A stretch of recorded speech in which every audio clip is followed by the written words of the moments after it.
শুভ সন্ধ্যা। নমস্কার বন্ধুরা, মায়ের গৃহমন্দিরে আপনাদের সবাইকে স্বাগত জানাই। বড়দেরকে জানাই আমার ভক্তিপূর্ণ প্রণাম, ছোটদেরকে জানাই প্রাণের ভালোবাসা, আন্তরিক শুভেচ্ছা। আসুন শ্রী গুরু বন্দনা দিয়ে পবিত্র সন্ধ্যায় শুরু করি। গুরুর ব্রহ্মা গুরুর্বিষ্ণু গুরুর্দেব মহেশ্বর গুরুরেব পরম ব্রহ্ম তস্मै শ্রী গুরবে নমঃ। অখণ্ডমণ্ডলাকারं ব্যক্तं येन চরাচরं তৎপদং দর্শিतं येन তস্मै শ্রী গুরবে নমঃ। অজ্ঞানতিমিরান্ধস্য জ্ঞানাঞ্জনশলাকয়া চক্ষুরুন্মিলিतं येन তস্मै শ্রী গুরবে নমঃ। ব্রহ্মানন্দং পরমসুখদং কেবলং জ্ঞানমূর্তিং দ্বন্দ্বাতীतं গগনসদৃশं তত্ত্বমস্যাদিলক্ষ্যम्। একং নিত্যং বিমলমচলং সর্বাধিসাক্ষিভূतं ভাবাতীतं ত্রিগুণরহিतं সদ্গুরুং ত্বং নমামি, সদ্গুরুং ত্বং নমামি, সদ্গুরুং ত্বং নমামি। জয় গুরুদেব। গুরু পরম্পরায় সকল পূজ্যপদ সদ্গুরু শ্রী পাদপদ্মে আমার অনন্ত আভূমি লুণ্ঠিত প্রণাম, অন্তরের অন্তঃস্থলের ভালোবাসা শ্রদ্ধাঞ্জলি, ভক্তি পুষ্পাঞ্জলি অর্পণ করিয়া আজকে পবিত্র সন্ধ্যায় কথামৃত পাঠে প্রবেশ করছি। শ্রীম কথিত শ্রী শ্রী রামকৃষ্ণ কথামৃত প্রথম খণ্ড পবিত্র গ্রন্থখানি থেকে 1883 খ্রিস্টাব্দে জুলাই মাস শ্রী রামকৃষ্ণ দক্ষিণেশ্বরে ও ভক্ত গৃহে প্রথম পরিচ্ছেদ। আরেকবার বলছি, শ্রীম কথিত শ্রী শ্রী রামকৃষ্ণ কথামৃত প্রথম খণ্ড পবিত্র গ্রন্থখানি থেকে 1883 খ্রিস্টাব্দে জুলাই মাসের প্রথম পরিচ্ছেদ। অংশগুলি হচ্ছে শ্রীরামকৃষ্ণ দক্ষিণেশ্বরে ভক্তগৃহে, শ্রীরামকৃষ্ণ ও কবি কঙ্কন, অধরের বাটিতে চণ্ডীর গান।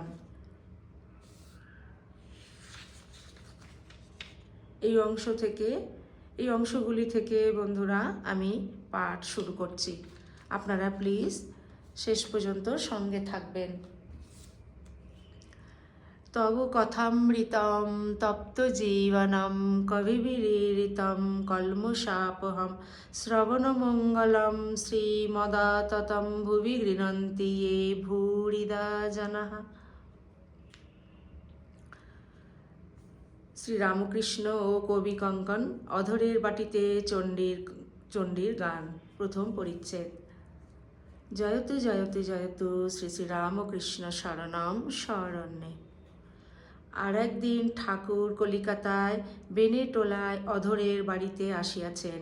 31শে আষাঢ় শুক্লা দশমী 14ই জুলাই 1883 শনিবার। অধর ঠাকুরকে রাজনারায়ণের চণ্ডীর গান শোনাইবেন। রাখাল মাস্টার প্রভৃতি সঙ্গে আছেন। ঠাকুর দালানে গান হইতেছে। রাজনারায়ণ গান ধরিলেন, অভয় পদে প্রাণ সপেছি। ঠাকুর খানিক শুনিতে শুনিতে ভাবাবিষ্ট দাঁড়াইয়া পড়িয়াছেন ও সম্প্রদায়ের সঙ্গে যোগ দিয়া গান গাহিতেছেন। ঠাকুর আখর দিতেছেন, ওমা রাখো মা। আখর দিতে দিতে একেবারে সমাধিস্থ, বাহ্যশূন্য, নিস্পন্দ দাঁড়াইয়া আছেন। আবার গায়ক গাইতেছেন, রণে এসেছে কার কামিনী, সজল জলদ জিনিয়া কায় দশনে দোলে দামিনী। ঠাকুর আবার সমাধিস্থ। গান সমাপ্ত হইলে দালান হইতে গিয়া ঠাকুর অধরের দ্বিতল বৈঠকখানায় ভক্ত সঙ্গে বসিলেন। নানা ঈশ্বরীয় প্রসঙ্গ হইতেছে। কোনো কোনো ভক্ত অন্তঃসার, ফল্গু নদী, উপরে ভাবের কোনো প্রকাশ নাই, এসব কথাও হইতেছে। দ্বিতীয় পরিচ্ছেদ, অর্থাৎ 1883 জুলাই মাসের দ্বিতীয় পরিচ্ছেদ। ঠাকুর শ্রীরামকৃষ্ণ কলিকাতা রাজপথে ভক্ত সঙ্গে।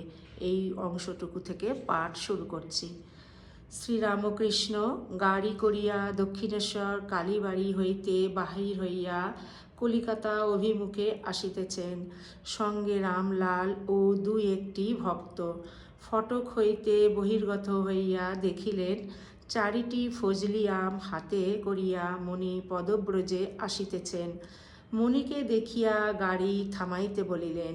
মণি গাড়ির উপর মাথা রাখিয়া প্রণাম করিলেন। শনিবার 21শে জুলাই 1883 খ্রিস্টাব্দ, 6ই শ্রাবণ, আষাঢ় কৃষ্ণা প্রতিপদ, বেলা 4টা। ঠাকুর অধরের বাড়ি যাইবেন। তৎপরে শ্রীযুক্ত যদু মল্লিকের বাটি, সর্বশেষে খেলাত ঘোষের বাটি যাইবেন। শ্রীরামকৃষ্ণ মণির প্রতি সহাস্যে, তুমিও এসো না, আমরা অধরের বাড়ি যাচ্ছি।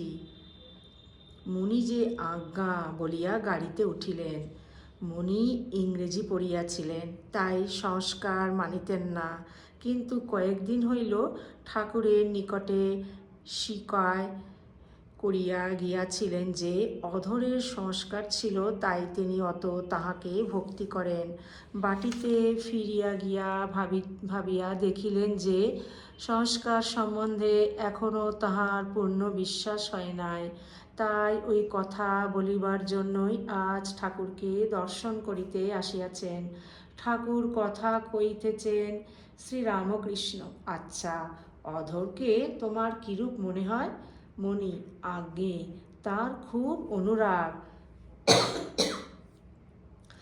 শ্রীরামকৃষ্ণ, আচ্ছা, অধরকে তোমার কিরূপ মনে হয়? মণি, আজ্ঞে, তার খুব অনুরাগ। শ্রীরামকৃষ্ণ, অধরও তোমার খুব সুখ্যাতি করে। মণি কিয়ৎক্ষণ চুপ করিয়া আছেন।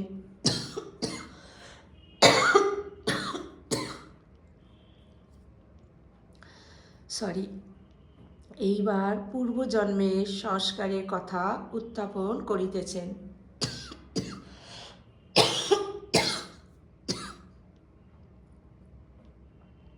কিছু বুঝা যায় না, অতি গুহ্য কথা।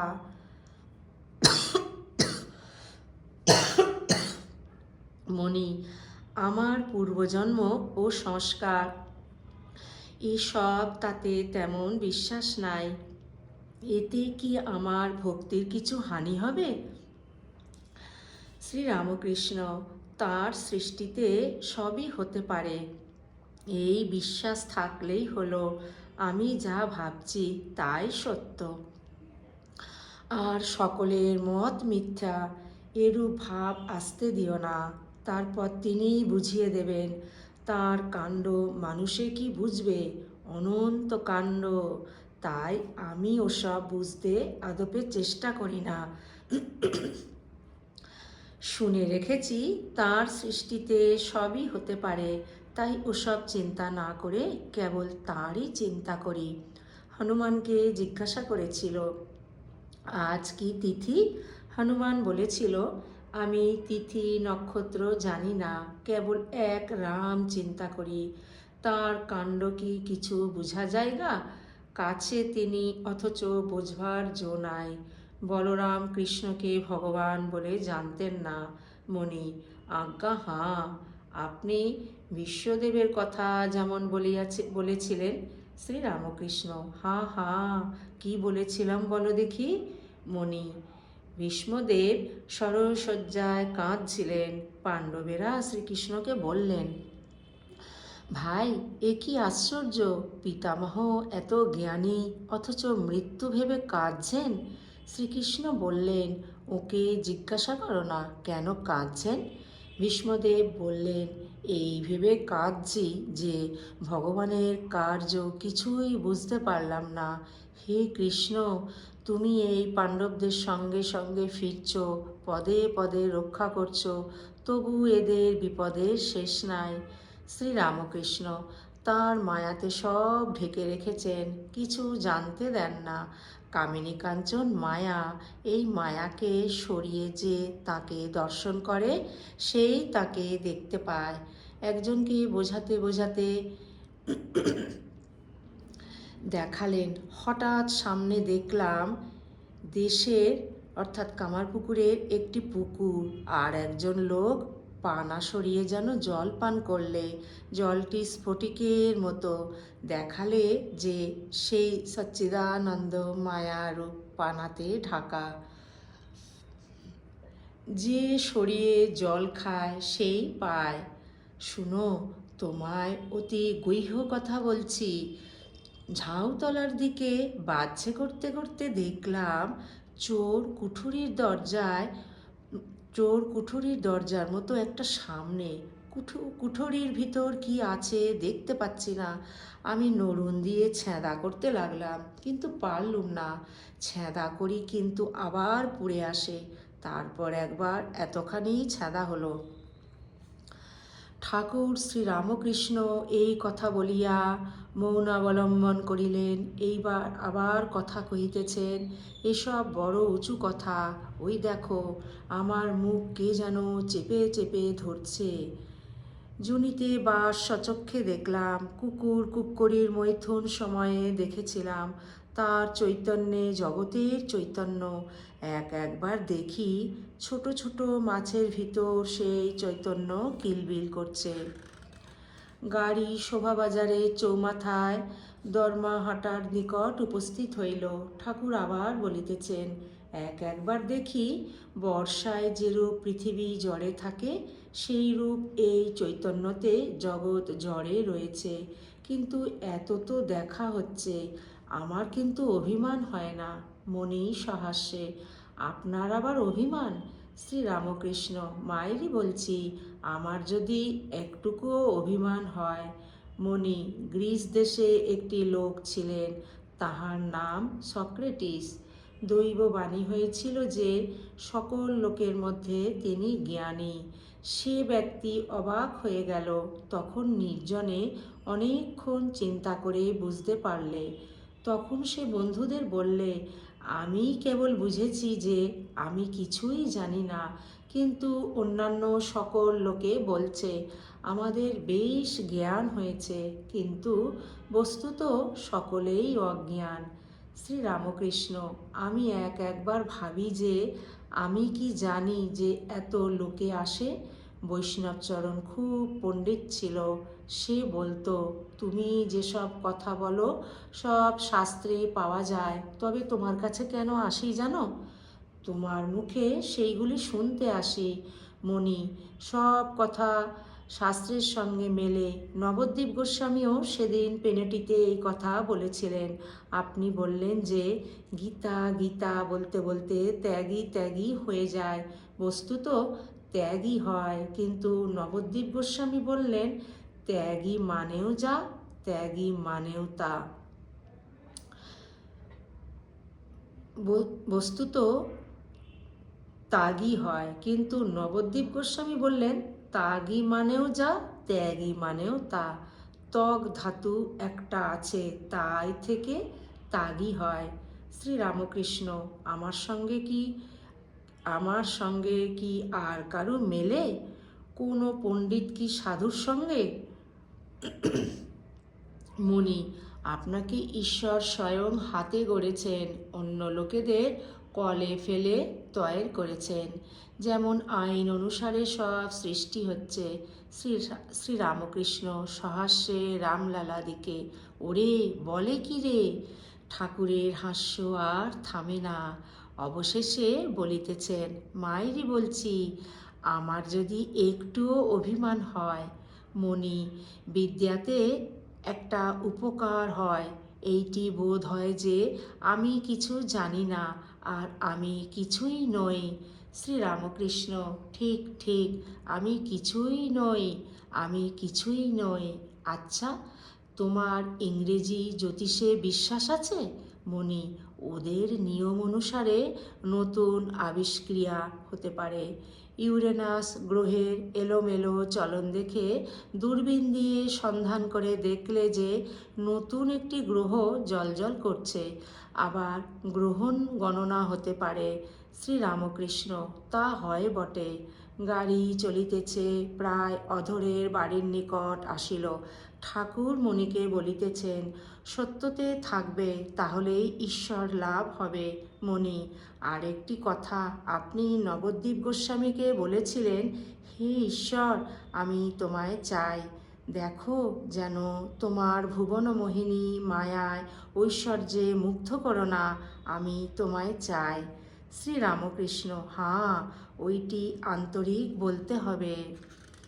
ওম নিরঞ্জনম নিত্যম অনন্তরূপম ভক্ত্যানুকম্পাধৃত বিগ্রহং বৈ ঈশাবতারং পরমেশমিড্ডং তং রামকৃষ্ণং শিরসা নমামঃ। ওম শান্তি শান্তি শান্তি। হরি ওম তৎসৎ। শ্রীরামকৃষ্ণ অর্পণমস্তু। জয় শ্রী গুরু মহারাজ জি কি জয়। জয় মহামায় কি জয়। জয় স্বামীজি মহারাজ জি কি জয়। জয় শ্রী শ্রী কথামৃতকার শ্রী মাস্টার মহাশয় শ্রী মা কি জয়। জয় গঙ্গা মাই কি জয়। শ্রীম কথিত শ্রী শ্রী রামকৃষ্ণ কথামৃত পবিত্র সন্ধ্যায় আজ এই পর্যন্তই। প্রভুর শ্রীচরণে প্রার্থনা জানায় ঠাকুর যেন তার সকল সন্তানদের ভালো রাখেন, সুস্থ রাখেন, আনন্দে রাখেন। ঠাকুরের অসীম কৃপা, করুণা, দয়া, আশীর্বাদ তার সকল সন্তানদের উপর যেন সদা সর্বদা সর্বত্র অঝোর ধারায় বর্ষিত হোক। আমাদের এই সমবেত প্রার্থনা পবিত্র সন্ধ্যায় ঠাকুরের শ্রীপাদপদ্মে নিবেদন করিলাম।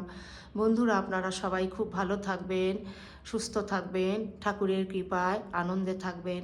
ঠাকুর যেন তার সকল সন্তানদের নিজ নিজ সাধন জীবন সদা সর্বদা সর্বত্র ঠাকুর যেন রক্ষা করেন, এই ব্যাকুল প্রার্থনা জানাই। এই নিত্য কথামৃত অনুধ্যান যদি আপনাদের ভালো লেগে থাকে, প্লিজ চ্যানেলটিকে আপনারা সাবস্ক্রাইব করবেন, মায়ের গৃহমন্দিরে সদা সর্বদা পাশে থাকবেন।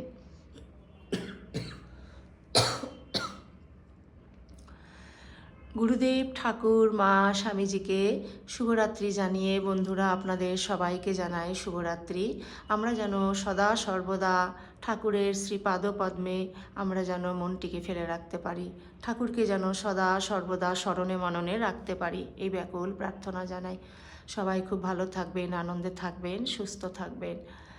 জয়তু জয়তু জয়তু শ্রী শ্রী রামকৃষ্ণ শরণাম শরণ্যে। শরণাগত শরণাগত শরণাগত ঠাকুর সবাইকে তুমি ভালো রেখো।